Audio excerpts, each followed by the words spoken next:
Masih dari Bali, ombak tinggi dalam beberapa hari terakhir membuat kawasan pantai Tegal Besar Kelungkung alami abrasi parah. Selain itu, tingginya ombak juga kerap meluber ke pemukiman warga. Ombak tinggi dalam beberapa hari terakhir membuat kawasan pantai Tegal Besar Kelungkung abrasi parah.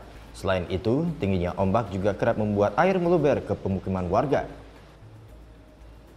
Tinggi ombak yang mencapai 4-5 meter menyebabkan pondasi salah satu bekas bangunan villa di kawasan pantai Tegal, Bali, ambrol.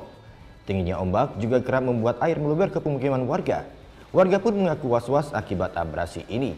Bahkan, sebagian warung di kawasan pantai harus ditutup oleh pemiliknya lantaran takut disapu. Gelombangnya besar dari 3 hari ya. 3 hari ya, Pak? Iya, 3 hari. Ini apa aja yang rusak? Dari ini tanggul-tanggul dari villa ini. Villa Rusita juga jatuh, tanah yang sebelah juga jatuh. Dari villa Wasudewa, kolamnya juga jatuh deh. Ya kalau masyarakat sih harapnya biar ini kayak bikin grip itu yang di sebelah itu. Biar di grip jadi kan ada gelombang.